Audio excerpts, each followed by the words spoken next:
Okay. So, hi, Bhagya. Yeah, good afternoon, ma'am.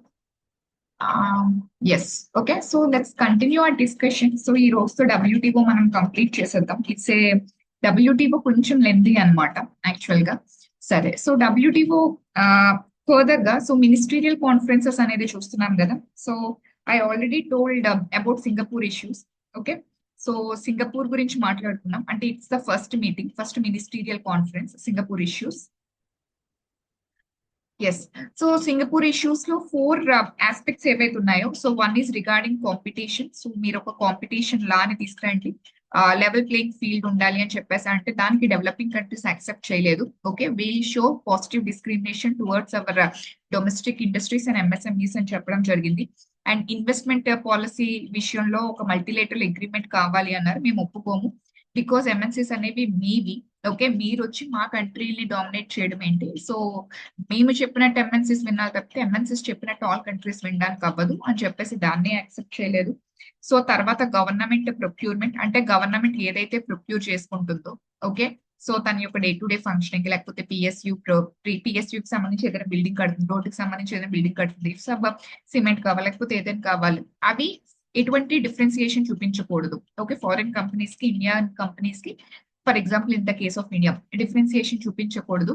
Okay, అందరిని equal గా treat చేయాలి. So allocation అంటే like project allocation విషయంలో కానీ బిడ్డింగ్ ప్రాసెస్ లో కానీ ఎవ్రీథింగ్ అనేది ఈక్వల్ లెవెల్ ప్లేయింగ్ ఫీల్డ్ ఉండాలి అన్నారు.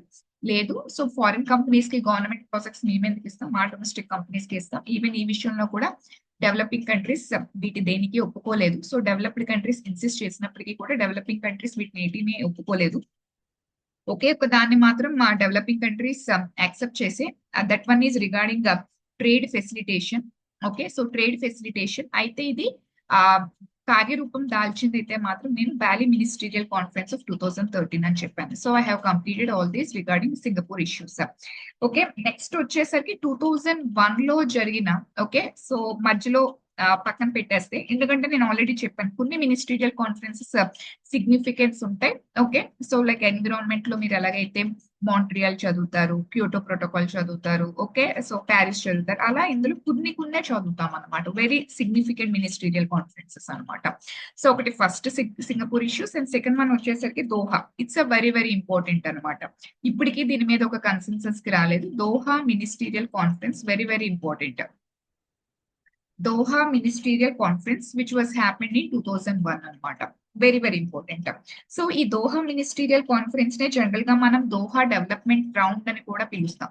దోహా దోహా మినిస్ట్రీరియల్ కాన్ఫరెన్స్ ని మనం దోహా డెవలప్మెంట్ రౌండ్ అని కూడా పిలుస్తాం. ఓకే, సో ఎందుకు దీన్ని దోహా డెవలప్మెంట్ రౌండ్ అని పిలుస్తామంటే because it addresses the concerns of the developing countries అనమాట. అండర్ డెవలప్డ్ కంట్రీస్ ఓ డెవలపింగ్ కంట్రీస్ కన్సర్న్స్ ఏవైతే ఉన్నాయో వాటిని అడ్రస్ చేయడం కోసం స్పెసిఫిక్ గా మినిస్ట్రీరియల్ కాన్ఫరెన్స్ ఏంటంటే అపాయింట్ చేయడం. ఐ మీన్ ఎక్కువగా డెవలపింగ్ కంట్రీస్ యొక్క కన్సర్న్స్ ని అడ్రస్ చేయడానికి ఈ మినిస్ట్రీరియల్ కాన్ఫరెన్స్ ట్రై చేసింది అనమాట. ఓకే, యాక్చువల్ గా మనం మరకేష్ అగ్రిమెంట్ మీకు ఐడియా ఉండుంటే, మరకేష్ అగ్రిమెంట్ ద్వారాగే కదా గ్యాట్ అనేది మనకి WTO కింద మారింది. ఈ మరకేష్ అగ్రిమెంట్ లో వన్ ఆఫ్ ద క్లాస్ మీకు నేను చెప్పాను. ఓకే, డెవలపింగ్ కంట్రీస్ యొక్క కన్సర్న్స్ ని అడ్రస్ చేస్తాము అని చెప్పేసి. అయితే ఆ డెవలపింగ్ కంట్రీస్ యొక్క కన్సర్న్స్ ని అడ్రస్ చేయడం కోసం స్పెసిఫిక్ గా అపాయింట్ అయిన మినిస్టీరియల్ కాన్ఫరెన్సే, అంటే స్పెసిఫిక్ గా డెవలపింగ్ కంట్రీస్ యొక్క కన్సర్న్స్ ని టేకప్ చేసింది దోహా మినిస్టీరియల్ కాన్ఫరెన్స్. సో ఆ సెన్స్ లో as India is a developing country మనకి ఈ దోహా మినిస్టీరియల్ కాన్ఫరెన్స్ చాలా విషయాల్లో చాలా ఇంపార్టెంట్ అనమాట. ఓకే, సరే, అసలు ఇంతకీ మనకి ఈ WTOలో అసలు డెసిషన్స్ అనేవి ఎలా తీసుకుంటారు? ఓకే, సో మీరు ఇంటర్నేషనల్ బాడీస్ తీసుకుంటే ఓకే, సో డెసిషన్స్ అనేది ఫర్ ఎగ్జాంపుల్ మెజారిటీ బేసిస్ లో తీసుకుంటారా అంటే జనరల్ గా మనం ఎక్కడ ఎవరు ఎక్కువగా దానికి యాక్సెప్ట్ చేస్తారు. ఓకే, ఫర్ ఎగ్జాంపుల్ ఇందులో ఎవరు ఉంటారు? డెవలప్డ్ కంట్రీస్ ఉంటారు, under developed countries, developing countries ఉంటారు, లీస్ట్ డెవలప్డ్ కంట్రీస్ ఉంటారు. డెవలప్డ్ కంట్రీస్ ఫింగర్ టిప్స్ మీద మనం లెక్క పెట్టేసవచ్చు, బట్ వేరే under developed countries and least developing countries చాలా ఎక్కువ కదా, దే మేక్స్ హ్యూజ్ నెంబర్ అనమాట. కాబట్టి వీళ్ళు డామినెంట్స్ అయిపోతారు. Developed countries even though they are developed, the developed countries are very less in number కదా. So majority basis number wise గా వెళ్ళారనుకోండి, under developed countries and least developed countries they will dominate అనమాట. So అందుకని majority basis లో వెళ్ళలేదు. Okay, పోన్ share holding basis మీద ఎవరు ఎక్కువ కాంట్రిబ్యూట్ చేస్తున్నారు అనేది, ఫర్ ఎగ్జాంపుల్ జనరల్ గా మనకి వరల్డ్ బ్యాంక్, IMF ఇవన్నీ కూడా లేకపోతే world health organisations. So general గా ఇవన్నీ కూడా షేర్ హోల్డింగ్ అంటే ఆ పర్టికులర్ ఆర్గనైజేషన్ కి ఎవరికి ఎంత షేర్ హోల్డింగ్ ఉంది. Okay, share holding in the sense quota ఉంది మీకు ఐఎంఎఫ్ లో వాటిలో చెప్తూ ఉంటాం అనమాట. ఓకే, యాజ్ సచ్ మీకు సిలబస్ లో లేదు, బట్ మీ గ్రూప్ 2 యాక్సెస్ ఉంటే ఐ డోంట్ నో వెదర్ వాళ్ళకి నేను సిలబస్ లో చెప్పానో లేదో. ఓకే, సో నేను ఆ కోటా రిప్రజెంటేషన్ అది అక్కడ ఎక్స్ప్లెయిన్ చేస్తాను అనమాట. ఓకే, సో ఎలా డిసిషన్స్ తీసుకుంటారు అని చెప్పేసి అక్కడ నేను ఐ విల్ ఎక్స్ప్లెయిన్. మీకు గ్రూప్ 2 లో ఫారెక్స్ రిజర్వ్స్ టాపిక్ ఉంటుందమ్మా. ఫారెక్స్ రిజర్వ్ ఎక్కడ వస్తుందంటే మీకు ఎక్స్టర్నల్ సెక్టర్ చాప్టర్ లో వస్తుంది, మీకు సిలబస్ లో లేదు. But if you want to మీకు ఎలా ఐఎంఎఫ్ ఫంక్షన్ అవుతుందని తెలుసుకోవాలనుకుంటే it's a very important concept కూడా. ఓకే, మీకు సిలబస్ లో అయితే యాజ్ సచ్ లేదు, బట్ మెయిన్స్ కి కూడా యూజ్ అవుతుంది మేడం చూస్తాము అంటే గ్రూప్ 2 లో నా forex reserves topic I think so forex reserve external sector లో కాదు, ఐఎంఎఫ్ రోల్ నేను ఇక్కడ ఐ థింక్ సో మీకు మనీ అండ్ బ్యాంకింగ్ లోనే ఈ టాపిక్ మీకు లేదు కాబట్టి నేను చెప్పలేదు. ఫారెక్స్ రిజర్వ్ టాపిక్ ఉంటుంది అందులో gold, okay, foreign currencies, like like reserve trench with IMF, okay, special drawing rights ఇవన్నీ కూడా చెప్తాను. అప్పుడు ఈ reserve trench with IMF, special drawing rights, crypto currency గురించి నేను మాట్లాడుతూ ఇవన్నీ మాట్లాడతాను. అక్కడ నేను ఐఎంఎఫ్ రోల్ చెప్తాను అనమాట. Okay, so IMF world bank ఇక్కడ అంటే ఎవరు ఎక్కువ కాంట్రిబ్యూట్ చేస్తున్నారు. ఫర్ ఎగ్జాంపుల్ జనరల్ గా అమెరికా ఎక్కువ కాంట్రిబ్యూట్ చేస్తుంది. ఫర్ ఎగ్జాంపుల్ $100 కావాలి day to day functioning of the IMF కి. ఓకే, సో ఇప్పుడు దాంట్లో ఆల్మోస్ట్ $40 కాంట్రిబ్యూషన్ మొత్తం కూడా అమెరికా ఇస్తున్నప్పుడు ఐఎంఎఫ్ అమెరికా చెప్పినట్టే వింటది కదా, how much it is contributing అనమాట. ఓకే, అయితే నేను చెప్పినంత సింపుల్ కాదు, దానికి ఏ లాట్ ఆఫ్ కాన్సెప్ట్స్ అనేది మీకు తెలియాలి. అవి జనరల్ గా ఐఎంఎఫ్ వరల్డ్ బ్యాంక్ లో అవి షేర్ హోల్డింగ్ అనమాట. దాన్ని బట్టి చూస్తే డెవలప్డ్ కంట్రీస్ ఎక్కువ కాంట్రిబ్యూట్ చేస్తాయి కాబట్టి వాళ్ళు డామినెన్స్ అయిపోతారు. సో షేర్ హోల్డింగ్ పరంగా వెళ్ళకూడదు, అలాగే మెజారిటీ పరంగా వెళ్ళకూడదు. ఓకే, మెజారిటీ పరంగా వెళ్తే least developed countries and under developed countries actual గా డామినేట్ చేసేస్తుంది డబ్ల్యూటీఓని. షేర్ హోల్డింగ్ పరంగా కాంట్రిబ్యూషన్ పరంగా వెళ్తే డెవలప్డ్ కంట్రీస్ డామినేట్ చేసేస్తాయి. మరి ఇక్కడ డెసిషన్స్ ఎలా తీసుకోవాలి, అందుకే ఇక్కడ డెసిషన్స్ అనేది మనకి నీతి ఆయోగ్ లో ఎలాగా కన్సెన్సస్ ఓరియంటెడ్. నీతి ఆయోగ్ లో కూడా ఓటింగ్ ఉంటుంది, కానీ జనరల్ గా ఎక్కువగా ఓటింగ్ ని ఆప్ట్ చేసుకోవాలన్నమాట, కన్సెన్సస్ బేస్ మీద వెళ్తారు. అలా కన్సెన్సస్ మీద డెసిషన్స్ అనేది తీసుకుంటారు అనమాట. ఓకే, సో ఈ కన్సెన్సస్ బేస్ మీద తీసుకొని యాక్చువల్ గా ఒక ఫైనల్ అగ్రిమెంట్ కి రావడం జరుగుతుంది. సో ఇక్కడ నేను 2 థింగ్స్ నేను మీకు ఎక్స్ప్లెయిన్ చేశాను. ఒకటి ఏంటంటే జనరల్ గా దోహా మినిస్ట్రియల్ కాన్ఫరెన్స్ అనేది స్పెసిఫిక్ గా డెవలపింగ్ కంట్రీస్ యొక్క ఆ కన్సర్న్స్ ని అడ్రస్ చేయడం కోసం అపాయింట్ అయిన కాన్ఫరెన్స్. మేజర్ గా ఈ కాన్ఫరెన్స్ డెవలపింగ్ కంట్రీస్ యొక్క కన్సర్న్స్ ని అడ్రస్ చేస్తుంది. ఓకే, అండ్ మోర్ ఓవర్ ఇక్కడ కన్సెన్సస్ ఇక్కడ డెసిషన్స్ ఎలా తీసుకుంటారంటే consensus oriented, not based on voting. Okay, not based on quota representation, దేని మీద కాదనమాట. ఓకే, కన్సెన్సస్ ఇద్దరు కూర్చొని మాట్లాడుకొని ఒక పర్టికులర్ ఫైనల్ అగ్రిమెంట్ కి రావడం జరుగుతుంది. అయితే సింగపూర్ ఇష్యూస్ లో మేజర్ గా ఏంటి, డెవలప్డ్ కంట్రీస్ వాళ్ళ యొక్క ప్రొవిజన్స్ ని రుద్దడానికి ట్రై చేస్తారు డెవలపింగ్ కంట్రీస్ మీద. సో అందుకే డెవలపింగ్ కంట్రీస్ దాన్ని ఒప్పుకో, అంటే డామినెన్స్ ఆఫ్ డెవలప్డ్ కంట్రీస్ కనిపిస్తుంది సింగపూర్ ఇష్యూస్ లో. వాళ్ళు ఏం అచీవ్ చేయాలనుకుంటున్నారని దోహా మినిస్ట్రియల్ కాన్ఫరెన్స్ లో డెవలపింగ్ కంట్రీస్ యొక్క ప్రాబ్లమ్స్ ని సొల్యూషన్స్ చూపిస్తున్నట్టు కనిపిస్తుంది. అయితే సొల్యూషన్ వచ్చిందా లేదా అని మనం చూద్దాం. ఓకే, సో ఇప్పుడు ఒక్కొక్క ఇష్యూ చూద్దాం అనమాట, డెవలపింగ్ కంట్రీస్ నుంచి ఒక్కొక్క ఇష్యూ చూద్దాం, దాన్ని ఎలా సార్ట్అవుట్ చేసుకున్నారు ఇక్కడ అనేది చూద్దాం. సో ఫస్ట్ వన్ ఇష్యూస్ చూసుకుంటే ఫస్ట్ వన్ ఇంప్లిమెంటేషన్ ఇష్యూస్ అన్నమాట. అంటే డబ్ల్యూటీఓలో ఏవైతే ప్రొవిజన్స్ మాట్లాడుతున్నారో రియాలిటీలో అవి జరగట్లేదు, అంటే ఇంప్లిమెంట్ అవ్వట్లేదు. For example make in India policy నేను మీకు ఇండస్ట్రీలో చెప్పాను. మేక్ ఇన్ ఇండియా పాలసీలో మేజర్ గా ఏంటి, 2014 లో వచ్చినప్పుడు మ్యానుఫ్యాక్చరింగ్ సెక్టర్ యొక్క షేర్ అనేది పెరగాలి, ఎక్కడి నుంచి 25% కి పెరగాలి అని చెప్పాం. అప్పుడు 17% ఉండేది. బట్ రియాలిటీలో జరిగిందా, నెక్స్ట్ 5 ఇయర్స్ లో జరగలేదు, ఇంకా 12 కో 13 కో పడిపోయింది యాక్చువల్ గా. అంటే ఇంప్లిమెంటేషన్ ఇష్యూస్ ఉన్నాయి అనమాట. అలాగే యాక్చువల్ గా పాలసీ మేకింగ్ పైన జరుగుతుంది, డబ్ల్యూటీఓలో ఇలా చేద్దాం అలా చేద్దాం ఇలా చేసుకుందాం అని చెప్పేసి అని అనుకుంటారు అందరూ దానికి. బట్ రియాలిటీలో అది ఇంప్లిమెంట్ అవుతుందా లేదా అనేది మేజర్ ఇష్యూ కదా, రియాలిటీలో ఇంప్లిమెంట్ అవ్వచ్చు అవ్వకపోవచ్చు. సో యాక్చువల్ గా డబ్ల్యూటీఓలో అందరూ కూడా ఇలా చేద్దాం అలా చేద్దాం అని అంటున్నారు, బట్ రియాలిటీలో ఇంప్లిమెంట్ అవ్వట్లేదు. ఎందుకు ఇంప్లిమెంట్ అవ్వట్లేదంటే బికాస్ డబ్ల్యూటీఓ ప్రొవిజన్స్ చాలా ఎసిమెట్రీగా ఉన్నాయంట, అంటే అందరికీ ఒకేలా వర్తించట్లేదు. కొన్ని కంట్రీస్ కి అవి బెనిఫిట్ అయ్యేలాగా ఉన్నాయి, మేజర్ గా డెవలప్డ్ కంట్రీస్ కి అవి బెనిఫిట్ అయ్యేలా ఉన్నాయి. Developing countries and least developed countries కి అవి నెగిటివ్ ఇంపాక్ట్ చూపిస్తున్నాయి. సో దాని వల్ల వాళ్ళు ఇంప్లిమెంట్ చేయలేకపోతున్నారు. వాళ్ళ ఎకానమీకి అది ఒక నెగిటివ్ ఇంపాక్ట్ కింద కనిపిస్తుంది.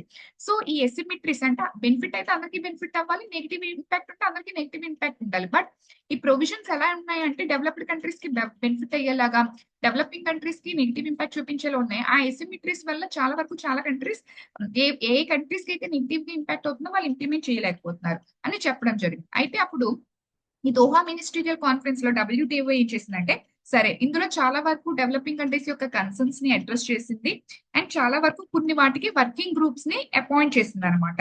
వర్కింగ్ గ్రూప్స్ అంటే అసలు ఎందుకు ఇంప్లిమెంట్ చేయలేకపోతున్నారు, అందులో ఉన్న ప్రాబ్లం ఏంటి, ఆ లాలో ఆ ప్రొవిజన్ లో ఏమైనా అంబిక్విటీ ఉందా, డెవలపింగ్ కంట్రీస్ ఏమంటున్నారు, ఓకే అని పర్టికులర్ మీకు పార్లమెంట్ లో మీరు చదివే ఉంటారు కదా. సో జనరల్ గా కమిటీస్ ఉంటాయి, parliamentary committees. Okay, for example standing committees, permanent committees ఒక పర్టికులర్ ఫర్ డిపార్ట్మెంట్ లైక్ మీరు గవర్నమెంట్ ఎంత ఎక్స్పెండిచర్ చేయడానికి public account committee, okay budget correct గా ఉందా లేదా అంత అడుగుతుంది. ఓకే ఒక ప్రాజెక్ట్ కి 100 కోట్లు అడుగుతుంది, అది సరిపోతుంది, అది ఎక్కువ తక్కువ ఎస్టిమేట్స్ కమిటీ ఇలా ఉంటుంది కదా.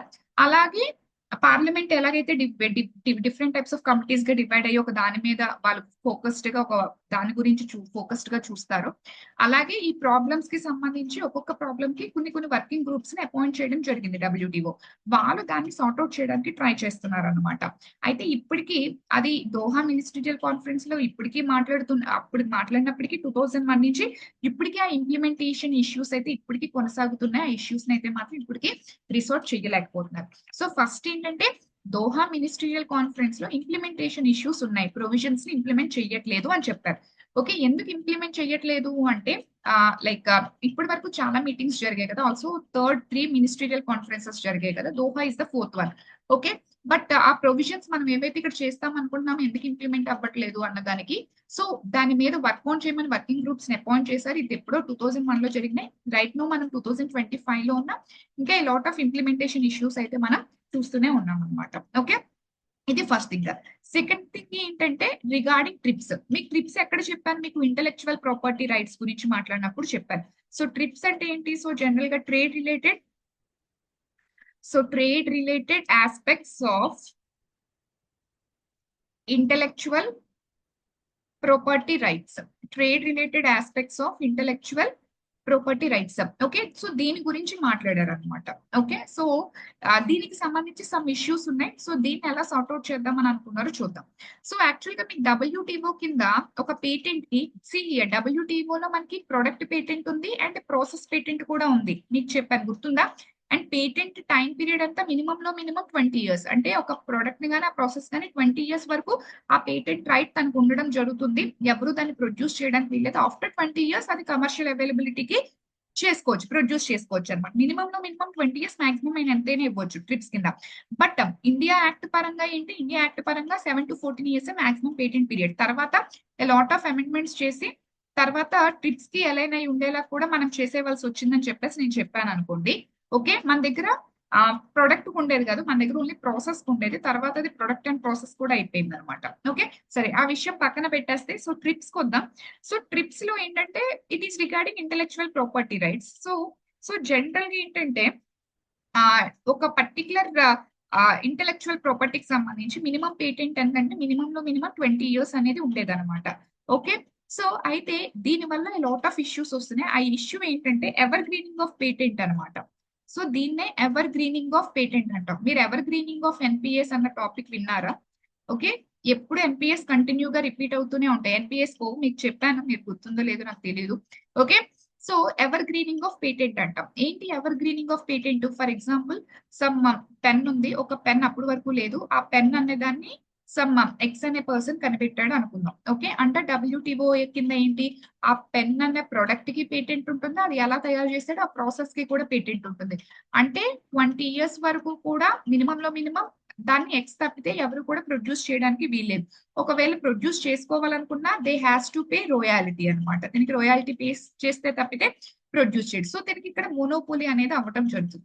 సో ఇప్పుడు ఏంటంటే తను 20 years కూడా ఎంజాయ్ చేస్తున్నప్పుడు తను ఏమనుకుంటాడు, నేను 20 years ఎంజాయ్ చేసినప్పుడు అది 20 years దాటిన తర్వాత ఎవడు పడితే వాడు ప్రొడ్యూస్ చేసేసాడు అనుకోండి, వీడి మార్కెట్ పడిపోతుంది కదా, వీడి బిజినెస్ పడిపోతుంది కదా, he will be no more monopoly. అప్పుడు వీడు ఏం చేస్తాడంటే ఆ పేటెంట్ కంప్లీట్ అయిపోయిన టైంకి అంటే 18 years 19 years వచ్చేసరికి ఈ పెన్ లో ఈ ప్రొడక్ట్ లో సమ్ మోడిఫికేషన్స్ చేసుకొచ్చి ఆ ప్రాసెస్ లో సమ్ మోడిఫికేషన్స్ చేసుకొచ్చి నేను ఇందులో ఇంకొంత న్యూ ఇన్నోవేషన్ ని తీసుకొచ్చాను అని చెప్పి దీనికి మళ్ళీ పేటెంట్ తీసుకొచ్చేసేవాడు నెక్స్ట్ 20 years వరకు.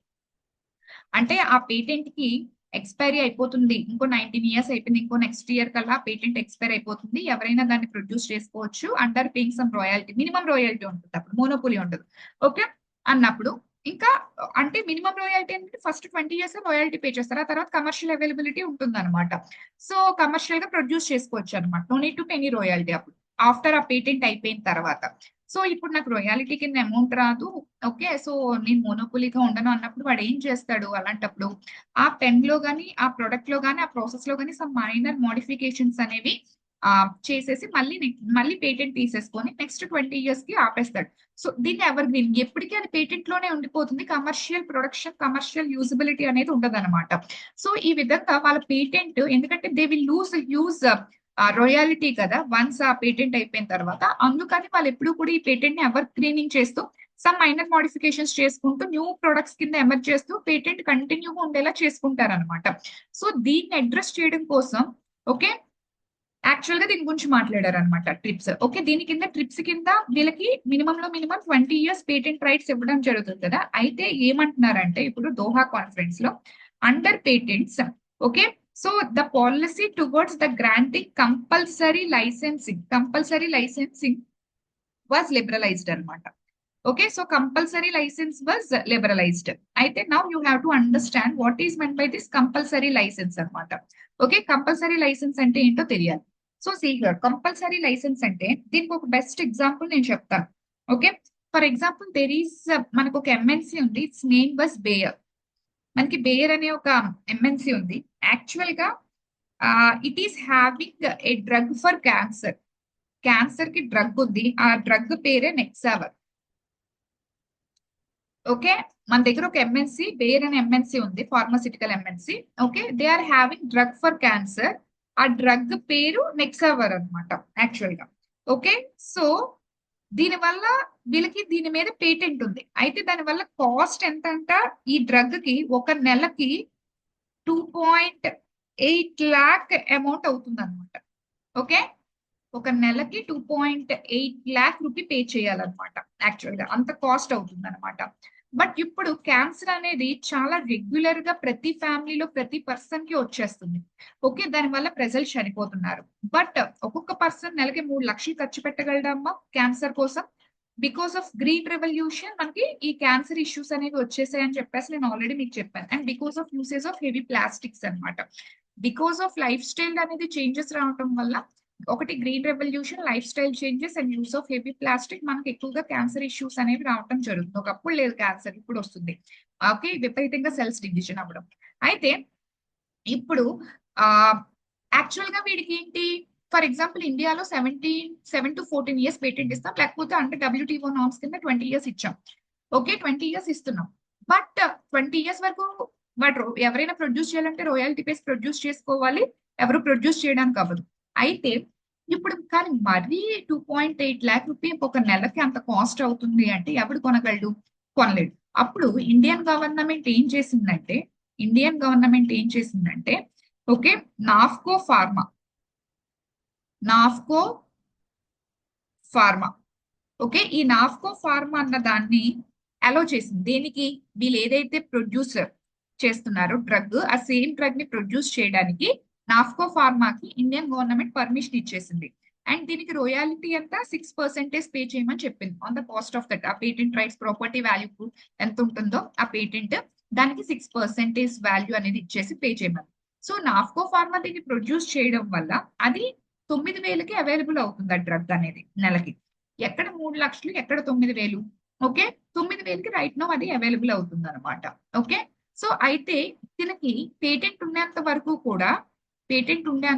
కూడా ఓకే అసలు ఎట్టి పరిస్థితుల్లో వేరే వాళ్ళు ప్రొడ్యూస్ చేయకూడదు. ఒకవేళ ప్రొడ్యూస్ చేసినా సరే రాయల్టీ పేస్ ప్రొడ్యూస్ చేయాలి. సో జనరల్ గా ఓకే కమర్షియల్ యూస్ కి అసలు యూజ్ చేయకూడదు అనమాట. అయితే ఇండియన్ గవర్నమెంట్ అసలు తిన పర్మిషన్, అది కూడా తిని ఒప్పుకుంటే, ఇఫ్ దే గివెన్ పర్మిషన్ అయితేనే ప్రొడ్యూస్ చేయాలి రాయల్టీ పే చేసి. బట్ యాక్చువల్లీ ఇక్కడ ఇండియన్ గవర్నమెంట్ వీడి దగ్గర పర్మిషన్ తీసుకోకుండా వీడికి లైసెన్స్ ఇవ్వడం జరిగింది ప్రొడ్యూస్ చేయమని చెప్పి. మీకు లాజిక్ అర్థమవుతుందా? యాక్చువల్ గా నెక్స్ట్ అవర్ ని అడగాలి. ఓకే, నెక్స్ట్ అవర్ యాక్సెప్ట్ చేస్తే, సారీ బేయర్ ని అడగాలి. బేయర్ ఇది కదా కంపెనీ, వాళ్ళు యాక్సెప్ట్ చేస్తే అప్పుడు నాఫ్కో ఫార్మా రాయల్టీ పే చేసి ప్రొడ్యూస్ చేయాలి. బట్ ఈ నాఫ్కో ఫార్మా కానీ ఇండియన్ గవర్నమెంట్ కానీ బేయర్ ని అడగకుండా ఆ ఫార్ములాతో వీళ్ళు ప్రొడ్యూస్ చేశారు, తక్కువ కాస్ట్ కి తీసుకొచ్చారు. ఓకే, సో దీన్నే ఏమంటామంటే కంపల్సరీ లైసెన్సింగ్ అంటాం. అంటే వేరే వాడికి నువ్వు లైసెన్స్ ఇస్తున్నావు కంపల్సరీగా, అంటే తప్పని పరిస్థితుల్లో ఇవ్వాల్సి వస్తుంది. ఎందుకు?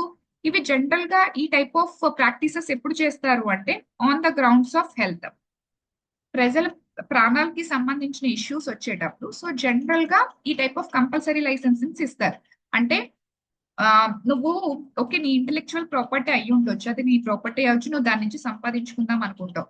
బట్ అది ప్రజలకి యొక్క హెల్త్ కి చాలా చాలా ఇంపార్టెంట్ అయినప్పుడు, ఓకే, అదర్ పీపుల్ కూడా దాన్ని ప్రొడ్యూస్ చేసుకోవడం కోసం government on morality grounds and ethical grounds ఏంటంటే వాడిని అడగకుండా కూడా వీడికి పర్మిషన్ ఇచ్చేయడం జరుగుతుంది. అండ్ వీడు ఊరికనే తీసుకోడు, పేటెంట్ కూడా మినిమం లో మినిమం 6% అనేది పే చేయడం జరుగుతుంది. నార్మల్ గా అయితే వీడు ఎంత అడిగితే అంత పే చేయాలి. బట్ ఇక్కడ వీళ్ళు గవర్నమెంట్ ఫిక్స్ చేసి 6% రాయల్టీ ఇచ్చేయమని చెప్తుంది అనమాట. ఓకే, ఇది దీన్ని కంపల్సరీ లైసెన్సింగ్ అని చెప్పేసి చెప్తాం. ఇది అన్ని విషయాల్లో యాక్సెప్ట్ చేయరు, ఒక్క హెల్త్ గ్రౌండ్స్ మీద మాత్రమే యాక్సెప్ట్ చేస్తారు. ఓకే, అంటే ఇట్ ఈస్ బికాస్ ఎఫోర్డబిలిటీ, ఆ మెడిసిన్ యొక్క affordability concerns, life saving concerns మీద మాత్రమే దీనికి ఇవ్వడం జరుగుతుంది. ఎప్పుడైతే ఇండియా ఇలా చేసిందో, India was kept under priority watch list by USA. ఇది రైట్ నో మళ్ళీ కరెంట్ అఫైర్స్ లో ఉంది ప్రయారిటీ వాచ్ లిస్ట్. ఇది టాపిక్ డైవర్ట్ అయిపోతుంది కాబట్టి కరెంట్ అఫైర్స్ మొత్తం నేను రేపు ఒకసారి కవర్ చేసేస్తాను వీటికి సంబంధించి. అండ్ ఇండియా యూకే కి సంబంధించి ఒక అగ్రిమెంట్ జరిగింది, కరెంట్ అఫైర్స్ లో రైట్ నో ఉంది కాబట్టి అది. సో ప్రయారిటీ వాచ్ లిస్ట్ లో అమెరికా మళ్ళీ మనల్ని పెట్టడం జరిగింది. And priority watch list Indian UK agreement. Okay, and tariffs, Trump tariffs impose చేశాడు కదా, ఈ ఆస్పెక్ట్ మీద నేను కొంత మాట్లాడతాను అనమాట. సో ఇలా ఈ 3 ఆస్పెక్ట్స్ కరెంట్ అఫైర్స్ లో రేపు ఫినిష్ అప్ చేస్తాను. ఓకే, సరే. So what is this compulsory licensing ఇప్పుడు చూడండి. అంటే under this compulsory licence, okay, so under this compulsory licence,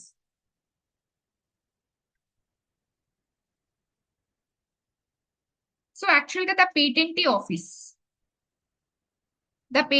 office అంటే ఎవరిది?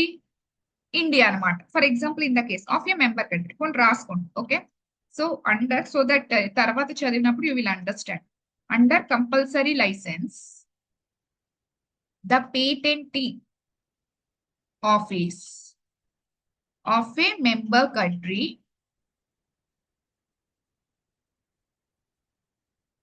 Can permit.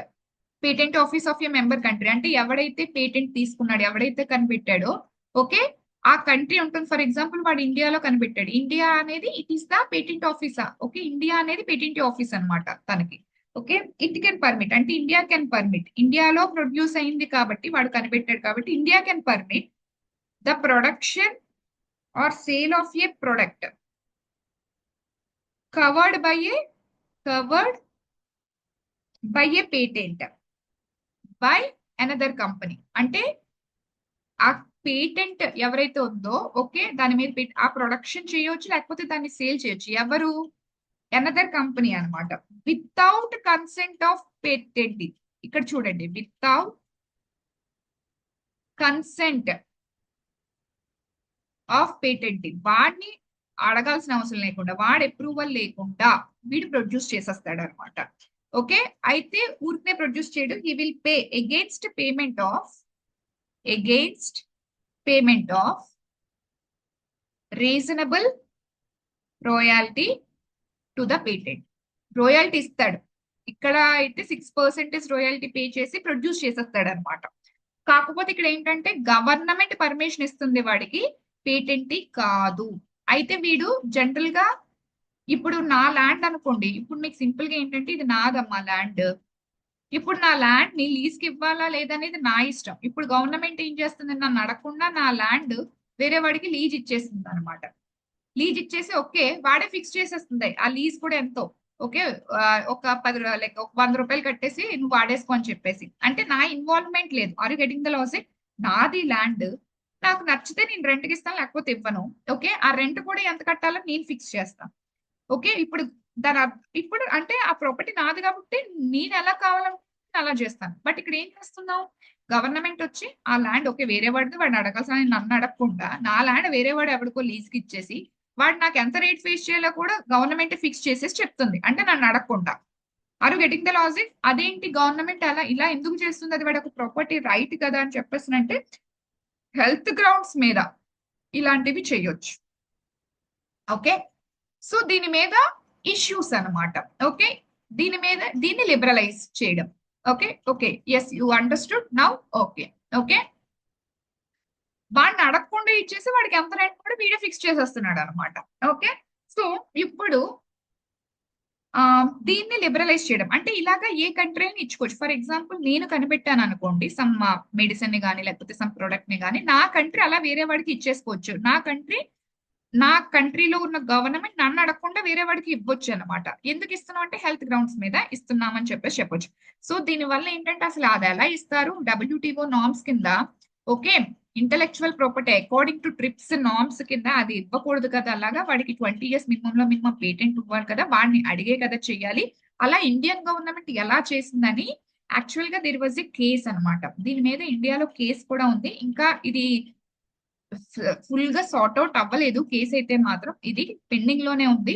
ఓకే, సో ఈ రకంగా పేటెంట్స్ విషయంలో కూడా ఇండియా ఏంటంటే తలదూరుస్తుందని మనల్ని ప్రయారిటీ వాచ్ లిస్ట్ లో పెట్టారు. ఈ ప్రయారిటీ వాచ్ లిస్ట్ నేను రేపు కరెంట్ అఫైర్స్ లో డీటెయిల్డ్ గా టాపిక్ మాట్లాడతాను. ఇప్పుడు టాపిక్ డైవర్ట్ అయిపోతుంది కాబట్టి. ఓకే, ఈ పాయింట్ అర్థమైంది కదా. సో ఫస్ట్ వన్ ఏంటి, దోహా ఇష్యూస్ లో సరిగా ఇంప్లిమెంట్ చేయట్లేదు. ఓకే, ఎందుకు ఇంప్లిమెంట్ చేయట్లేదు అంటే బికాస్ ఎసిమెట్రీగా ఉన్నాయి ప్రొవిజన్స్, ఒక్కొక్క కంట్రీకి ఒక్కొక్కలా చేశారు, అది కరెక్ట్ కాదు. నెక్స్ట్ పేటెంట్ రైట్స్ కింద యాక్చువల్ గా పేటెంట్ ని అడగకుండా పర్టికులర్ గవర్నమెంట్ వేరే వాడికి ఆ పర్టికులర్ పర్మిషన్ ఇవ్వచ్చు. ఎందుకు ఇవ్వచ్చు అంటే హెల్త్ గ్రౌండ్స్ మీద, అంటే ఆ పర్టికులర్ కంపల్సరీ లైసెన్స్ అన్న దాన్ని ఏంటంటే లిబరలైజ్ చేస్తుంది అనమాట. ఓకే, ఇది second one. So third one ఏంటి, third provision scope of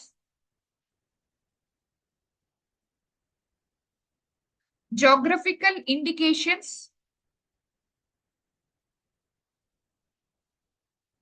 to be extended. Scope of geographical indications to be extended.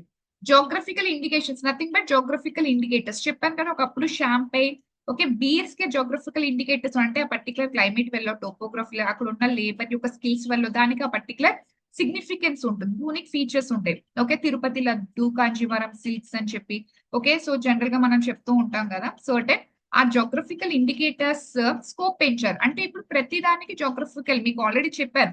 So Darjeeling టీకి వచ్చింది, ఉత్తరప్రదేశ్ కి ఎక్కువగా జోగ్రఫికల్ ఇండికేటర్స్, ఈవెన్ ఆంధ్రప్రదేశ్ లో కూడా ఎక్కువ జోగ్రఫికల్. అంటే ఇప్పుడు చాలా వాటికి జోగ్రఫికల్ ఇండికేటర్స్ పెరిగాయి. That signifying that particular area with that product అనమాట. ఆ ప్రొడక్ట్ కి అది ఫేమస్ అని చెప్పేసి యాక్చువల్ దీని మీద లాట్ ఆఫ్ స్కీమ్స్ కూడా ఉన్నాయి. లైక్ 1 district 1 product అని చెప్పి. అంటే 1 district 1 product అంటే ఒక డిస్ట్రిక్ట్ కి స్పెసిఫిక్ గా ఒక ప్రొడక్ట్ సిగ్నిఫికెన్స్ ఉంటుంది. For example Mumbai textile industry బాగా ఫేమస్, ముంబైలో క్లోతింగ్ చీప్ గా ఉంటుంది. ఓకే, ఫర్ ఎగ్జాంపుల్ తిరుపతిలో so laddu, like for example Kakinada Kaja అని చెప్పేసి.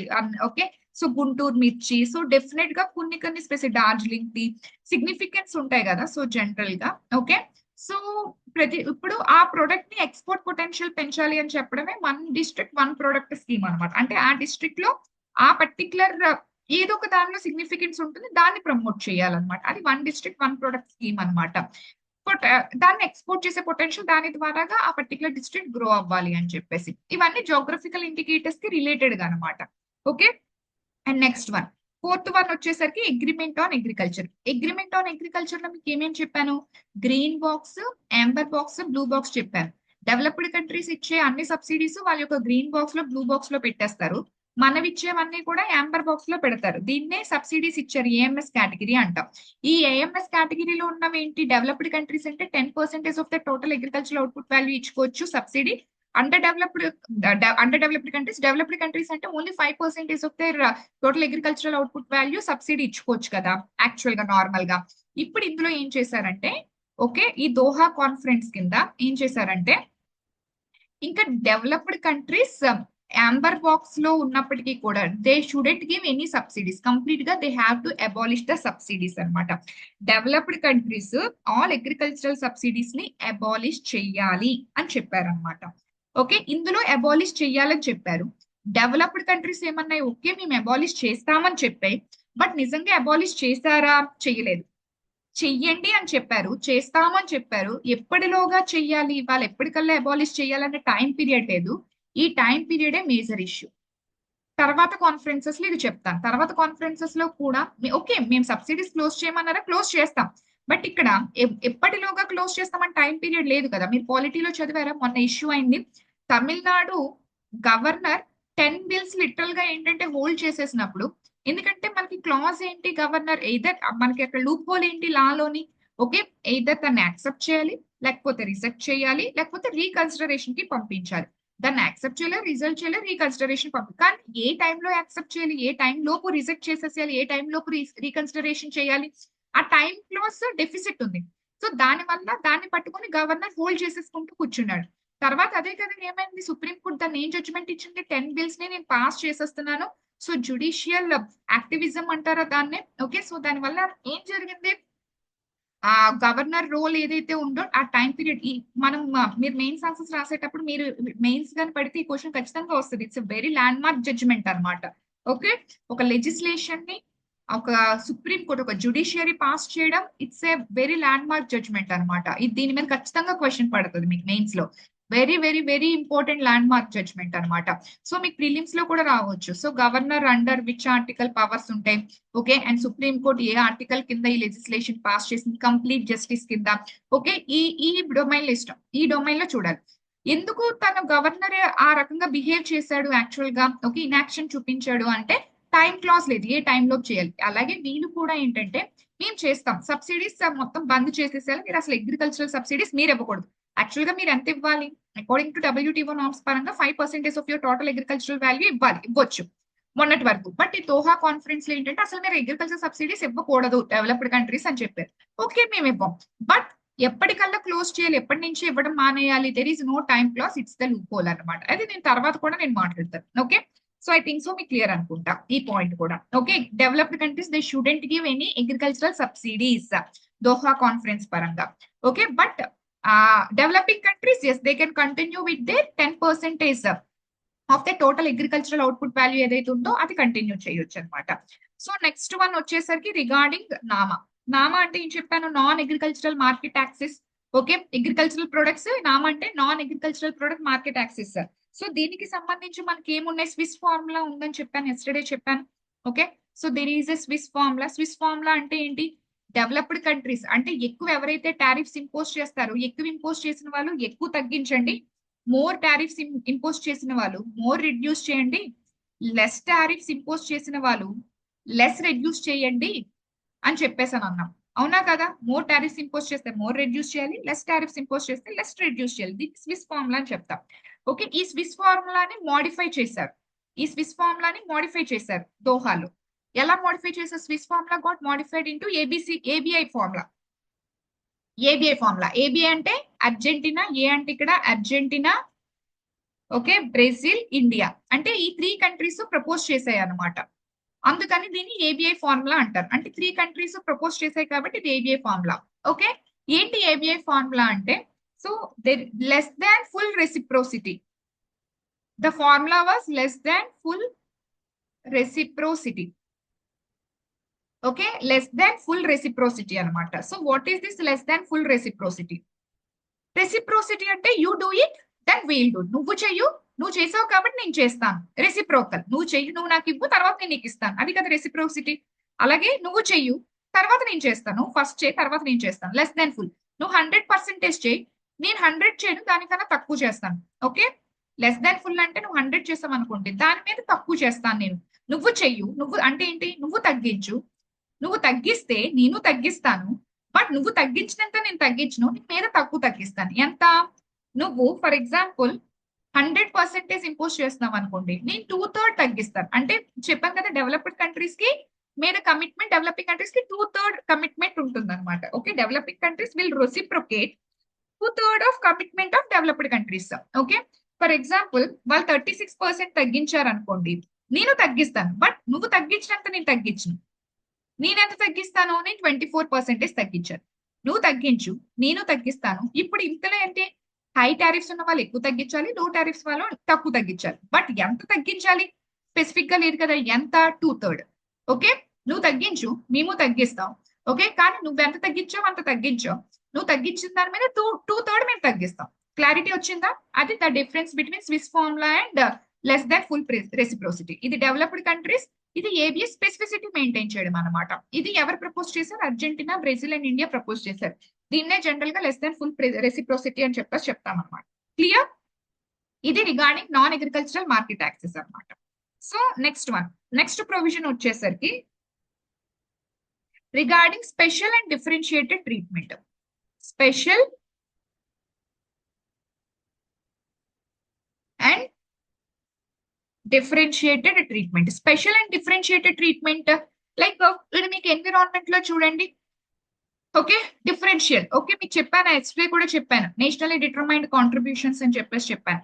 ఓకే, సో లైక్ ఈ రోజు కార్బన్ ఎమిషన్స్ మమ్మల్ని తగ్గించమంటే ఎంతవరకు correct? These are all the result of your development. మీకు వచ్చిన ఇండస్ట్రియల్ రెవల్యూషన్ వల్ల మీరు డెవలప్ అయ్యి మీరు ఈ కార్బన్ ఎమిషన్స్ కి కారణమయ్యారు. మమ్మల్ని తగ్గించమని ఇన్సిస్ట్ చేస్తారంటే ఫస్ట్ అది మీ responsibility. Okay, common but differentiated responsibilities. Common but differentiated responsibilities. Environment లో మీరు చదువుతారు, హిస్టారికల్ గా రాంగ్ చేసింది మీరు, you have to correct that historical wrongs అని చెప్పేసి చెప్తారు కదా, కామన్ బట్ డిఫరెన్షియేటెడ్ రెస్పాన్సిబిలిటీస్ అని చెప్పేసి.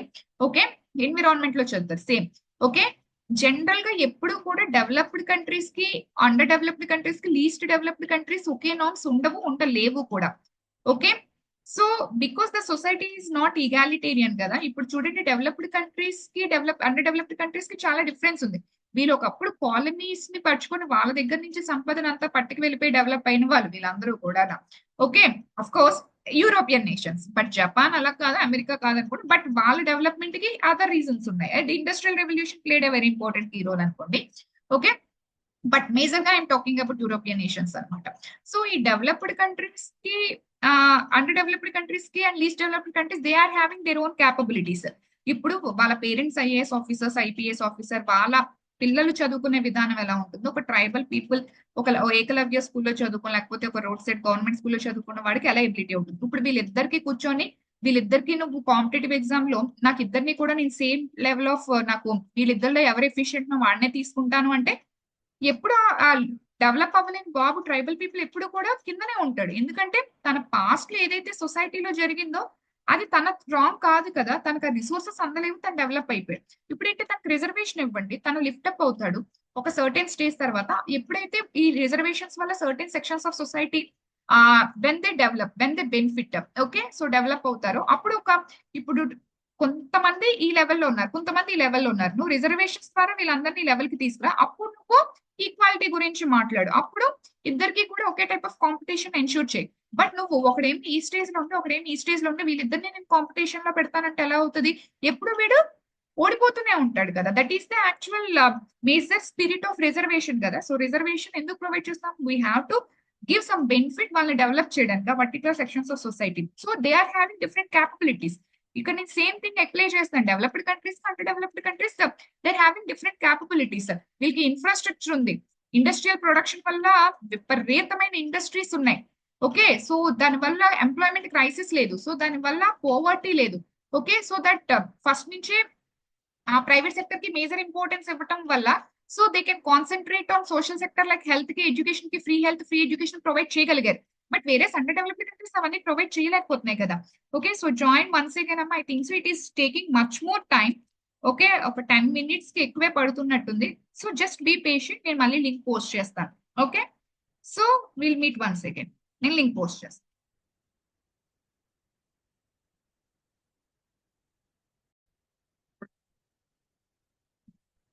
ఓకే, సో ఎక్కడి వరకు? Special but differentiated treatment. Okay, so కాబట్టి డెవలప్డ్ కంట్రీస్ కి, డెవలపింగ్ కంట్రీస్ కి, లీస్ట్ డెవలప్డ్ కంట్రీస్ కి, they are having their own capabilities. Okay, so వాళ్ళ కెపాసిటీస్ వేరు కాబట్టి వాళ్ళ క్యాపబిలిటీస్ వేరు. సో దానికి తగ్గట్టుగా నార్మ్స్ ఉండాలి అని చెప్పారు. అంటే ఏంటి? లైక్ డెవలప్డ్ కంట్రీస్ కి, డెవలపింగ్ కంట్రీస్ కి, అండర్ డెవలప్డ్ కంట్రీస్ కి, సారీ, లీస్ట్ డెవలప్డ్ కంట్రీస్ కి ఒకే టైప్ ఆఫ్ నార్మ్స్ ఉండకూడదు. For example, least developed countries ఉన్నాయనుకోండి, వాళ్ళకి యూనిలేటరల్ కన్సెషన్స్ ఇచ్చేసేయాలి. ఆల్రెడీ ఇచ్చారా? Yes, for example quota restrictions లేవు. ఓకే, ఆ కంట్రీస్ నుంచి ఎవరైనా ఎక్కడికైనా, ఈ కంట్రీస్ ఎక్కడికైనా ఎక్స్పోర్ట్ చేసాయనుకోండి, ఇంతే ఇంపోర్ట్ చేయించుకుంటామని మనం ఇండియా లాంటి వాళ్ళు కోటా రెస్ట్రిక్షన్స్ పెట్టాం.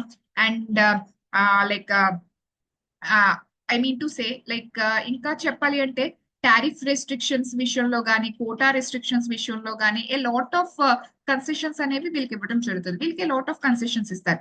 వీటితో కంపేర్ చేస్తే కొంతవరకు అండర్ డెవలప్డ్ కి ఇస్తారు. బట్ డెవలప్డ్ కంట్రీస్ విషయంలో ఏంటంటే అస్సలు ససేమీరా they have to follow the rules and regulations అన్నమాట. ఎందుకంటే they are having high capability. Okay, for example ఒక పర్సన్ ఒక IAS background IPS background parents ఉన్న పర్సన్స్ వాళ్ళ person that to he is not having any caste discrimination or certain some gender discrimination ఏమీ లేని person కి వీడికి 100 కి ఖచ్చితంగా అన్ని రిసోర్సెస్ ఉన్నాయి కాబట్టి 99 రావాలి. Other person when he comes from tribal background వీడికి 20 వచ్చినా యాక్సెప్ట్ చేస్తాం మనం. Okay, but he has to meet this because he's having huge resources కాబట్టి ఖచ్చితంగా he has to ensure this అనమాట. సో ఆ విధంగా developed countries they have to achieve much more. వాళ్ళ వాళ్ళ దగ్గర వాళ్ళకి ప్రొవిజన్స్ కూడా చాలా స్ట్రింజెంట్ గా ఉంటాయి. అండ్ వాళ్ళతో కంపేర్ చేస్తే అండర్ డెవలప్డ్ కంట్రీస్ కి కొంత లిబరలైజ్డ్ ఉంటే వాళ్ళతో కంపేర్ చేస్తే least developed countries very very liberalised అనమాట. ఓకే, ఇది స్పెషల్ బట్ డిఫరెన్షియేటెడ్ ట్రీట్మెంట్ అని చెప్తాం అనమాట. అందరికి ఒకే టైప్ ఆఫ్ ట్రీట్మెంట్ ఉండదు అని చెప్పేసి. సో నెక్స్ట్ వన్ వచ్చేసరికి labour issues. So labour issues ఏవైతే ఉన్నాయో సో జనరల్ గా ఏంటంటే labour issues has to be taken under the aegis of international labour organisation. Actually labour issues అనేవి ఇంటర్నేషనల్ లేబర్ ఆర్గనైజేషన్ చూసుకోవాలి తప్పితే it has nothing to do with WTO అని చెప్పేసి చెప్తున్నారు.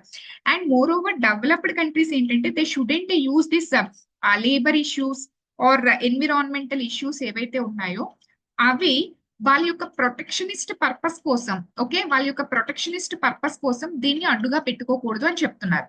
అంటే ఏంటి, దీన్ని ఎలా అర్థం చేసుకోవాలి డీప్ గా? సో సీరియో ఫర్ ఎగ్జాంపుల్ మన దగ్గర మనం ఒక లెదర్, ఫర్ ఎగ్జాంపుల్ ఇది ఇండియా ఉందనుకుందాం. ఓకే, అండ్ మోర్ ఓవర్ ఇది యుఎస్ అనుకుందాం. ఇండియా ఏంటంటే యుఎస్ కి సమ్ లెదర్ బ్యాగ్ లేకపోతే లైక్ ఏ శాండీలో ఓకే సో ఏదో పంపిస్తుంది అనుకుందాం. ఓకే, సో ఏదో పంపిస్తుందని చెప్తా ఎక్స్పోర్ట్ చేస్తుంది. ఓకే, అప్పుడు యుఎస్ నో ఈ లెదర్ ఏమో ఒక పర్టికులర్ యానిమల్ నుంచి తీశారు అండ్ ఆ పర్టికులర్ యానిమల్ ని చాలా రేరెస్ట్ ఆఫ్ ద రేర్ ఆ యానిమల్ ని చంపేస్తున్నారు. దానివల్ల అక్కడ యానిమల్ అనేది కంప్లీట్ గా దాని పాపులేషన్ డిక్లేర్ అయిపోయింది. It is having its own animal rights కదా, it is also having right to life కదా, దాన్ని ఎలా చంపేస్తున్నారు, ఒక అన్ఎథికల్ గా ఈ బిజినెస్ కోసం చేస్తున్నారు అనే ఒక ఎథికల్ గ్రౌండ్స్ మీద ఓకే ఎన్విరాన్మెంట్ ని ప్రొటెక్ట్ చేయాలి అన్నట్టుగానా, ఓకే, లేకపోతే ఇక్కడ ఇది చాలా తక్కువ రేట్కి వీళ్ళు ప్రొడ్యూస్ చేయగలుగుతున్నారు ఎందుకంటే వీళ్ళ దగ్గర ఉన్న లేబర్ అనే వాళ్ళు బాండెడ్ లేబర్ అంత ఎక్కువ చాలా తక్కువ వేజెస్ కి వాళ్ళ దగ్గర వర్క్ చేయించేసుకొని ఇదంతా చేయగలుగుతున్నారు. లేబర్ రైట్స్ ని ప్రొటెక్ట్ చేయాలి కదా, వాళ్ళ వేజెస్ ని పెంచాలి. సో సో ఈ టైప్ ఆఫ్ అంటే ఈ కంట్రీలో ఉన్న లేబర్ ఇష్యూస్ కి సంబంధించి ఈ కంట్రీలో ఎన్విరాన్మెంట్ సో ఈ అడ్డుగా పెట్టుకొని వీళ్ళు పంపించే వస్తువుల మీద ఎక్స్పోర్ట్స్ మీద ఓకే లేకపోతే ఇంపోర్ట్స్ విషయంలో కానీ యూ షుడెంట్ ఇంపోజ్ అంటే లేబర్ ఇష్యూస్ అని ఎన్విరాన్మెంట్ అడ్డు పెట్టుకొని నీ కంట్రీని ప్రొటెక్ట్ చేసుకోవడానికి వీటిని నువ్వు అడ్డు చూపించకూడదు వాళ్ళు పంపించే ఎక్స్పోర్ట్స్ విషయంలో. Are you getting the logic? అన్ని నిండిన వాడే ఆ ఫిలాసఫీ మాట్లాడతాడు అంటాడు కడుపు ఫుల్ గా. మీరు చూడండి, మీరు పెద్ద పెద్ద ఆల్రెడీ లైఫ్ లో సక్సెస్ అయిన పీపుల్ చూడండి, ఏమి ఉండకూడదు లైఫ్ లో. ఓకే, సో హ్యాపీగా తింటున్నామా, హ్యాపీగా పడుకుంటున్నామా, హ్యాపీగా బ్రతుకుతున్నామా, లైఫ్ కి అదే కావాలి అంటారు. అది చాలు, ఇంకేమీ కావాలి. కడుపు నిండిన వాడు ఏదైనా మాట్లాడతాడు అంటారు. కడుపు నిండలేని వాడే యాక్చువల్ గా he has pair for something. Are you getting the logic? Okay, so అలాగా డెవలప్డ్ కంట్రీస్ ఏంటంటే ఈ డెవలపింగ్ కంట్రీస్ ని ఓకే సో యానిమల్ రైట్స్ అని చెప్పేసి లేబర్ రైట్స్ అని చెప్పేసి ఓకే సో ఇలాంటి అడ్డులు పెట్టి ఏంటంటే వీళ్ళ ఎక్స్పోర్ట్ పొటెన్షియల్ ని తగ్గించడం కోసం గేమ్స్ ఆడుతూ ఉంటాడు. సో ఇలాంటివి ఏమి ఇక్కడ చెల్లవు. ఓకే, సో ఇలాంటివి ఏమైనా నువ్వు మాట్లాడాలనుకుంటే go and deal with international labour organisation అని చెప్పేశారు. Are you getting the logic? Okay, so labour issues would be taken up అనమాట. Okay, they are taken under the aegis of international labour organisation. దాని మీద అలాంటి వాటిని చూపించుకుంటూ నువ్వు నీ ప్రొటెక్షనిస్ట్ పాలసీని యూజ్ చెయ్యకూడదు అని చెప్పడం అనమాట. ఓకే, అది అండర్ దోహాలో కూడా మాట్లాడడం జరిగింది అనమాట. ఓకే, సో జనరల్ గా ఎన్విరాన్మెంట్ ని ఎవడు పొల్యూషన్ చేస్తాడు? పూర్గా ఉన్నవాడు ఎక్కువగా ఎన్విరాన్మెంట్ ని పొల్యూట్ చేస్తాడు. Open defecation, he don't have like river నుంచి వాటర్ తాగడం, రివర్ ని వేస్ట్ అంతా కూడా నీట్ గా ఇది చేయకుండా రివర్ లో. సో జనరల్ గా who will pollute the environment? Poor will pollute the environment more. మీరు గుర్తుపెట్టుకోండి. ఓకే, సో కాబట్టి జనరల్ గా డెవలపింగ్ కంట్రీస్ లో ఏంటంటే లేబర్ ఇష్యూస్, ఎన్విరాన్మెంటల్ ఇష్యూస్ ఎక్కువగా ఉంటాయి. ఓకే, డెవలప్డ్ కంట్రీస్ దీన్ని అడ్డు పెట్టుకొని టాక్టిక్స్ యూజ్ చేస్తుందని, అందుకని they will be taken under WTO అని చెప్పేసడం జరిగింది అనమాట. They has to be dealt under international labour organization. And next one వచ్చేసరికి సింగపూర్ ఇష్యూస్ సంగతి ఏంటి మరి? ఇంకా ఆ 3 ఇష్యూస్ ఏవైతే ఉన్నాయో, మనం ఆల్రెడీ 4 ఇష్యూస్ లో ఓన్లీ ఒక ఇష్యూ టేకప్ చేసిందని చెప్పాం కదా, competition policy, investment policy, government procurement కి సంబంధించి. మరి ఆ సింగపూర్ ఇష్యూస్, ఆ 3 ఇష్యూస్ సంగతి ఏంటి అని డెవలప్డ్ కంట్రీస్ అన్నాయి. ఓకే, సో ఓకే, ఇది రైట్ టు దోహా అనేది 4th మినిస్టీరియల్ కాన్ఫరెన్స్ కదా. Okay, we'll take up in 6th ministerial conference. 6th ministerial conference కి ఏదో ఒకటి చేద్దాంలేండి అని అనుకున్నారు అనమాట. Okay, so right now Doha అనేది 4th కదా. ఇప్పుడు డెవలపింగ్ కంట్రీస్ కి సంబంధించిన కన్సర్న్స్ ని మీరు అడ్రస్ చేస్తున్నట్టు మాట్లాడుతున్నారు కదా 4th మినిస్ట్రియల్ దోహాలో 4th లో. ఓకే, ఒకవేళ నిజంగా ఇది మీరు అన్నట్టే జరిగితే then we can talk it in 6th ministerial conference. 6th లో మాట్లాడదాం మనం, అప్పటి వరకు వెయిట్ చేద్దామని చెప్పారనమాట. ఓకే, అండ్ నెక్స్ట్ వన్ వచ్చేసరికి డ్యూటీ ఫ్రీ. మీకు ఆల్రెడీ చెప్పాను కదా, లీస్ట్ డెవలప్డ్ కంట్రీస్ కి duty free, quota free, market access ఉండాలి. Heavy concession for least developed countries. Okay, duty free and quota free. Duty అంటే ట్యాక్సెస్ అనమాట, అండ్ కోటా అంటే quantity అనమాట. అవి లీస్ట్ డెవలప్డ్ కంట్రీస్ కి ఏంటంటే ఫ్రీ మార్కెట్ యాక్సెస్ ఉండాలి, ఆ రెస్ట్రిక్షన్స్ ఉండకూడదు. They haves to be provided with unilateral concessions అని చెప్పడం జరిగింది. అండ్ జనరల్ గా మనకి నెక్స్ట్ వన్ వచ్చేసరికి కాటన్ సబ్సిడీస్. కాటన్ సబ్సిడీ అంటే కాటన్ ని ఎక్కువ ప్రొడ్యూస్ చేయడానికి ఇచ్చే సబ్సిడీస్ అనమాట. కాటన్ సబ్సిడీస్ ఏంటంటే they has to B eliminated by US and European union. General గా మీరు హిస్టరీ చదివి ఉంటే వాళ్ళ దగ్గర కాటన్ బాగా పండదు. ఇది మీ జోగ్రఫీతో రిలేటెడ్. కాటన్ పండాలి అంటే కాటన్ కి ఎన్విరాన్మెంటల్ కండిషన్స్ మీరు చూడాలి. ఎన్విరాన్మెంటల్ కండిషన్స్ ఏంటంటే అక్కడ లో క్వాంటిటీ ఆఫ్ రెయిన్ఫాల్ కావాలి, ఆ సాయిల్ ఏదైతే ఉంటుందో బ్లాక్ సాయిల్ కావాలి, హ్యూమిడిటీ కంటెంట్ కొంత ఉండాలి, ఈ టైప్ ఆఫ్ అంటే వాటర్ వేపర్ కంటెంట్ ఎక్కువ ఉండాలి అట్మాస్ఫియర్ లో. సో ఈ రకమైన సర్టన్ కండిషన్స్ కావాలి. Cotton is well grown in tropical reasons when compare to temperate reasons. So అందుకని కానీ వాళ్ళ కాటన్ రిక్వైర్మెంట్స్, టెక్స్టైల్ ఇండస్ట్రీ మొత్తం కాటన్ కదా. సో అందుకే కదా మన కాటన్ ని వాళ్ళు పట్టుకు వెళ్ళేవారు ఈ హిస్టరీ. అందుకని వాళ్ళు మనం ఎక్కువగా రైస్ ని, షుగర్ కేన్ కి మనం ఎక్కువ సబ్సిడీస్ ఇస్తాం. వాళ్ళు ఎక్కువగా కాటన్ కి సబ్సిడీస్ ఇస్తారు, వాళ్ళు అక్కడ పండించడం కష్టం అనమాట. సో కాటన్ ఎక్కువగా ప్రొడ్యూస్ చేయాలనుకుంటారు అనమాట సార్ జనరల్ గా, అందుకని ఎక్కువ సబ్సిడీస్ ఇస్తారు. అవి కంప్లీట్ గా ఎలిమినేట్ చేయమని చెప్పారు. డెవలపింగ్ కంట్రీస్ ఏమన్నారు, మీరు విపరీతంగా కాటన్ సబ్సిడీస్ ఇస్తున్నారు యుఎస్ అండ్ యూరోపియన్ అని దోహా కాన్ఫరెన్స్ లో they should be eliminated at any cost అని చెప్పారు. And US and European union దానికి ఒప్పుకోవడం కూడా జరిగింది అనమాట. సో నెక్స్ట్ వన్ గ్యాట్స్ గుర్తుందా మీకు? General agreement on trade in services. So it's a general agreement on trade in services. It's a general agreement on trade in services. So దీని కింద మీకు గుర్తుందా, ట్రేడ్ సర్వీసెస్ లో మీకు 4 మోడ్స్ చెప్పాను. Mode 1, mode 2, mode 3, mode 4. Mode 4 లో ఏం చెప్పాను నేను మీకు?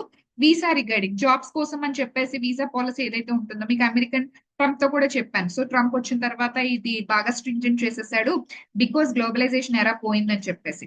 ఓకే, సో వీసా పాలసీస్ ఇవన్నీ ఏమైతే ఇవన్నీ లిబరలైజ్ చేయాలి. సో ఎక్కువగా ఎక్కడికి వెళ్ళాలనుకుంటారు? Developing countries and least developed countries యొక్క సిటిజన్స్ ఎక్కువగా డెవలప్డ్ కంట్రీస్ కి వెళ్ళాలి. సో వాళ్ళ దగ్గర నుంచి వచ్చిన ఇన్ఫ్లోని తగ్గించాలి, కాంపిటీషన్ అయిపోతారు, వాళ్ళ పాపులేషన్ ని ప్రొటెక్ట్ చేసుకోవాలన్న ఉద్దేశంతో వీళ్ళు ఈ వీసాస్ విషయంలో చాలా స్ట్రింజెంట్ గా ఉంటారు. ఫర్ ఎగ్జాంపుల్ అమెరికాకి వెళ్ళాలనుకుంటాడు కానీ ఆఫ్రికాకి వెళ్ళాలనుకోడు కదా ఇండియా నుంచి ఒక person. Are you getting the loss? Developed countries కి ఎక్కువగా వెళ్ళాలనుకుంటారు. సో అందుకని ఇప్పుడు ఆటోమేటిక్ గా ఇండియా నుంచి పీపుల్ అందరూ అమెరికాకి వెళ్ళాలనుకుంటారు. దీనివల్ల ఇక్కడ రిసోర్సెస్ క్రంచ్ వస్తుంది కదా. ఇంతకుముందు 100 కాస్త ఇప్పుడు 200 అయినప్పుడు రిసోర్సెస్ మీద హ్యూజ్ బర్డెన్ పెరుగుతుంది అనమాట. ఓకే, సో దానివల్ల ఆటోమేటిక్ గా ఏమవుతుంది, వీళ్ళకి ఆపర్చునిటీస్ తగ్గిపోతే దే విల్ ఫేస్ క్రైసిస్ వాళ్ళ సిటిజన్స్. సో ఈ విషయం మీద జనరల్ గా వీళ్ళ వీసా పాలసీస్ చాలా స్ట్రింజెంట్ గా ఉంటాయి. సో అందుకని ఆ వీసా పాలసీస్ లిబరలైజ్ చేయండి, ప్లీజ్ ఫెసిలిటేట్. మీరు ఏమని చెప్తున్నారు? డెవలప్డ్ కంట్రీస్ మనంతా ఒక వరల్డ్ మార్కెట్ అవ్వాలి. ఓకే, అమెరికా నుంచి వచ్చిన ఎంఎన్సీస్ ఈజీగా ఇండియాలో పెట్టేసుకోవాలి, అమెరికా నుంచి వచ్చిన గూడ్స్ ఎటువంటి టారిఫ్స్ లేకుండా ఉండాలి, ఈ రకంగా మాట్లాడుతున్నారు కదా. Why don't you liberalize visa policy? మా దగ్గర వచ్చిన పీపుల్ కూడా మీ కంట్రీలో హ్యాపీగా మీ సిటిజన్స్ లాగా వర్క్ చేసుకోవచ్చు కదా. Why are you imposing strict visa policies? Visa policies has to be liberalized. Are you getting the logic? మా వీసా పాలసీస్ మీరు లిబరలైజ్ చేయండి అంటే డెవలపింగ్ కంట్రీస్ వాళ్ళ కన్సర్న్స్ ని మాట్లాడుతున్నారు అనమాట. దోహా మొత్తం డెవలపింగ్ కంట్రీస్ వాళ్ళ కన్సర్న్స్ మాట్లాడారు. Singapore issues developed countries developing countries మీద ఇంపోజ్ చేయాలనుకున్నవి. Doha conference developing countries developed countries నుంచి ఏం కోరుకుంటున్నారు అనేది. ఓకే, సో వీసా పాలసీ అంటే మూవ్మెంట్ ఆఫ్ పీపుల్ మోడ్ 4 కింద దీన్ని లిబరలైజ్ చేయాలని అడిగారు అనమాట. So next one SSM mechanism. SSM mechanism అంటే special safeguard mechanism. Special safeguard mechanism. So ఏంటిది special safeguard mechanism? So దీని కింద developing countries or under developed countries they can impose restrictions. వీళ్ళ restrictions impose చేయొచ్చు. దేని మీద? Imports of agricultural commodities. Agricultural commodities యొక్క imports మీద restrictions impose చేయొచ్చు. ఎప్పుడు ఇంపోజ్ చేయాలి? Under 2 cases. Sharp increase in imports. అంటే ఇంతకు ముందు వాళ్ళు 100 ప్రొడక్ట్స్ ఉండేవి, ఇప్పుడు ఒకేసారి 500 ప్రొడక్ట్స్ ఇంపోర్ట్ అవుతున్నాయి. ఇంపోర్ట్ సడన్ గా పెరిగినప్పుడు, లేకపోతే ఆ ఇంపోర్ట్ చేసిన ప్రొడక్ట్ యొక్క ప్రైస్ తగ్గినప్పుడు, అంటే sharp fall in prices of imported commodities. ఆ ఇంపోర్టెడ్ కామోడిటీస్ యొక్క ప్రైస్ షార్ప్ గా పడిపోయినప్పుడు, లేకపోతే వాళ్ళ క్వాంటిటీ చాలా ఎక్కువగా ఇంపోర్ట్స్ వచ్చేస్తున్నప్పుడు, సడన్ గా సమ్ ఏదో జరుగుతుంది వెనకని అర్థమే కదా సడన్ గా ప్రైసెస్. ఎందుకంటే ఇక్కడ లీస్ట్ సడన్ గా ప్రైస్ పడిపోయింది. ఆ ప్రైస్ పడిపోవడానికి చాలా కారణాలు ఉండొచ్చు వాళ్ళ మార్కెట్ లో. సో అలా పడిపోయినప్పుడు ఏంటి, ఇక్కడ మనం ఇంతకు ముందు 100 రూపీస్ ఉండేది, దాని మీద ఒక 20 రూపీస్ ఉండేది, 120. మన ప్రొడక్ట్ ఏమో 105, వాళ్ళ ప్రొడక్ట్ ఏమో 120. ఇది మన డొమెస్టిక్ ప్రొడక్ట్, ఇది foreign product, not an issue. ఇప్పుడు సమ్ ఏదో ఇష్యూస్ అయ్యి వీళ్ళ ప్రొడక్ట్ యొక్క కాస్ట్ అనేది డ్రాస్టిక్ గా పడిపోయింది. ఫర్ ఎగ్జాంపుల్ వీళ్ళ ప్రొడక్ట్ అనేది 50 రూపీస్ అయిపోయింది. ఇప్పుడు 50 ప్లస్ మనకి తెలియదు ఈ 20 రూపీస్ అయింది, అప్పుడు ఏమవుతుంది? చీప్ అవుతుంది కదా. సో వాళ్ళ ప్రొడక్ట్స్ అప్పుడు సేమ్ రెస్ట్రిక్షన్స్ ఎలా ఇంపోజ్ చేస్తాం? సేమ్ రెస్ట్రిక్షన్స్ ఉండకూడదు కదా. సో ఇలాగా సడన్ గా ఇంపోర్టెడ్ కామోడిటీస్ ప్రైస్ పడిపోయినా, వాళ్ళు ఎక్కువ ఇంపోర్ట్ చేస్తున్నా, ఓకే సమ్ ఏదో వాళ్ళ కంట్రీలో సమ్ న్యూయాన్సెస్ జరుగుతున్నాయి కాబట్టి మేము ఎక్స్ట్రా రెస్ట్రిక్షన్స్ ఇంపోజ్ చేసే అథారిటీ మాకు కావాలి. Yes, it was given. దీన్నే స్పెషల్ సేఫ్ గార్డ్ మెకానిజం. అంటే మన కంట్రీకి వచ్చే ఇంపోర్ట్స్ షార్ప్ గా ఎప్పుడు 100 క్వాంటిటీ వచ్చేది 500 క్వాంటిటీ షార్ప్ ఇంక్రీజ్ అయినా, దాని ప్రైసెస్ తగ్గినా, మనం ఆ restrictions we can impose restrictions on those imports అనమాట. స్పెసిఫిక్ ఇది only agricultural products, not for all agricultural products. ఇది special safeguard mechanism, SSM mechanism అంటాం. ఇది డెవలపింగ్ కంట్రీస్ అడిగారు, it was given. Next one special products అనమాట. So next one was special products. So ఏంటి special products?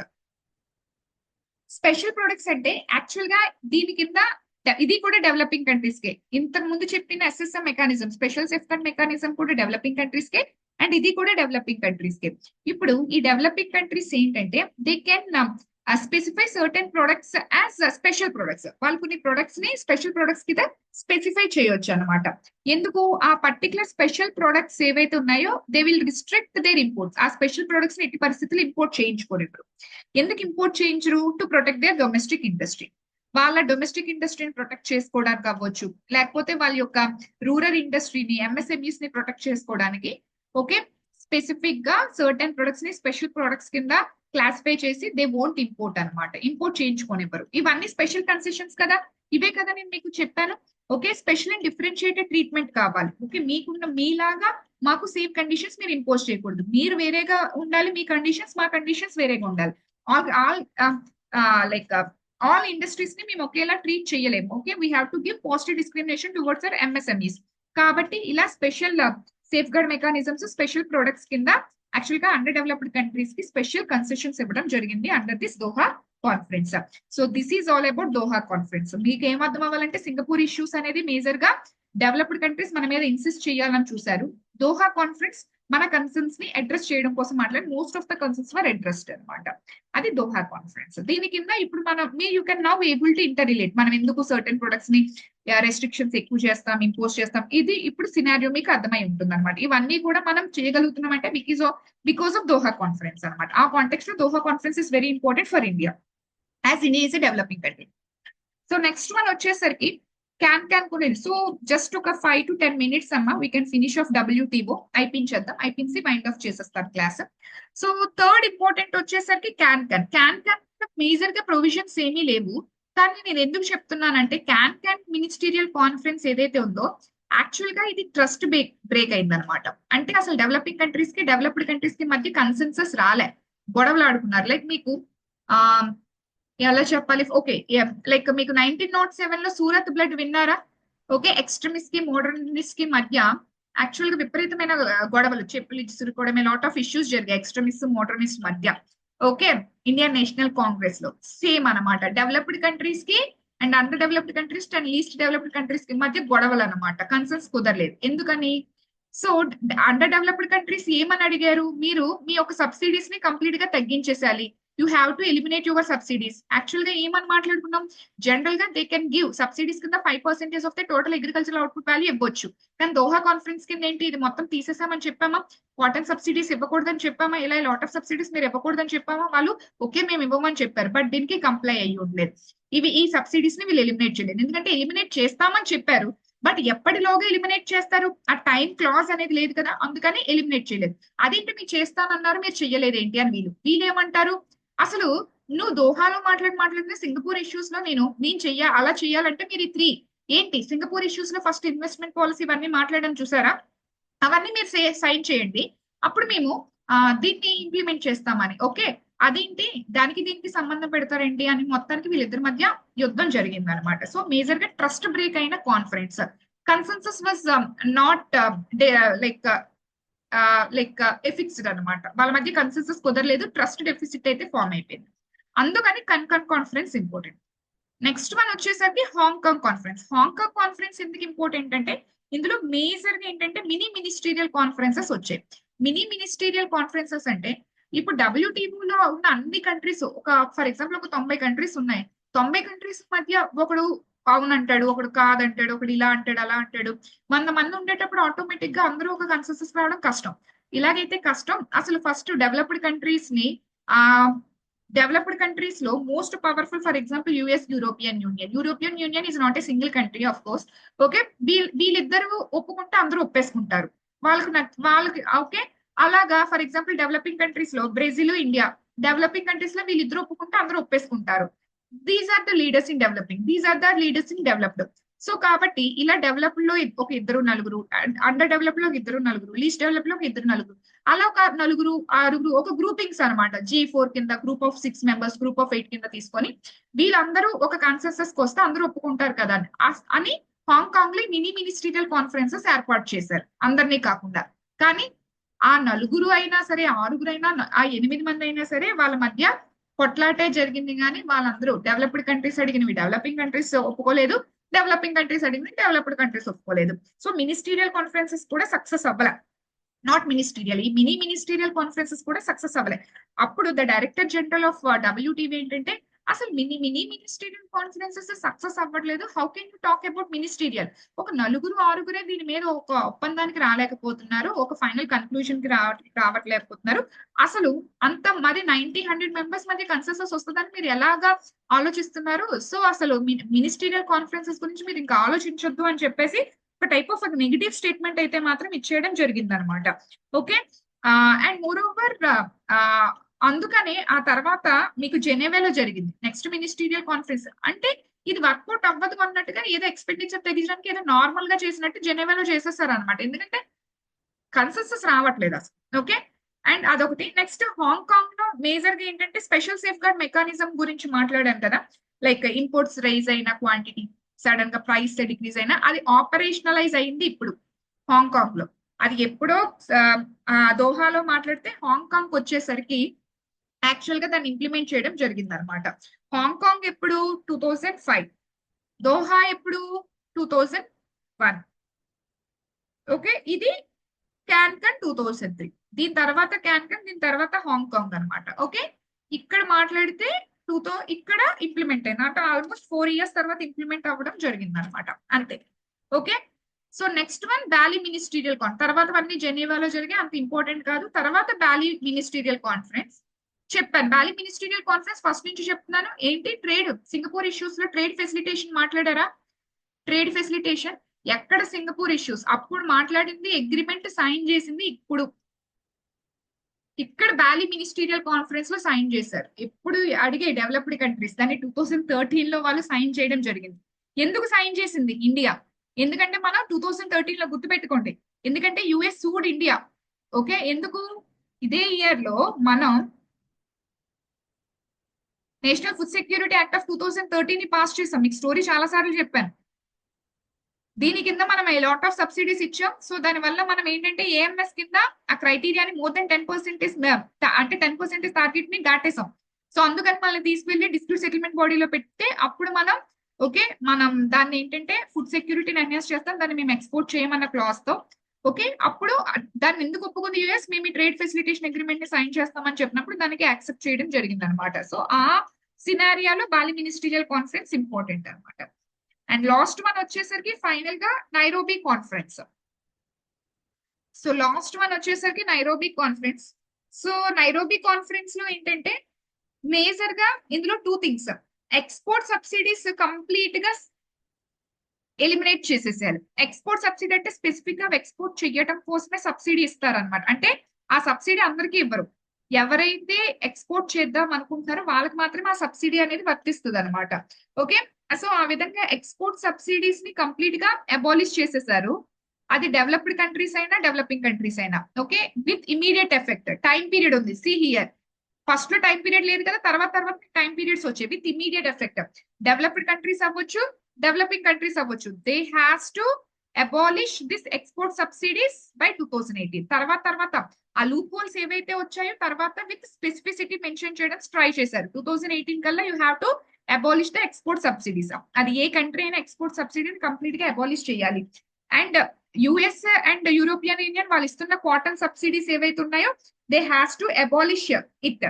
Okay అది cotton subsidies, ఒకవేళ అది developed countries అయినా అండర్ డెవలప్డ్ కంట్రీస్ అయినా కాటన్ సబ్సిడీస్ ఎవరైతే ఇస్తారో okay they have to immediate గా 2017 కల్లా they have to with immediate effect they have to abolish. Cotton subsidies 2017 కల్లా అబాలిష్ చేయాలి.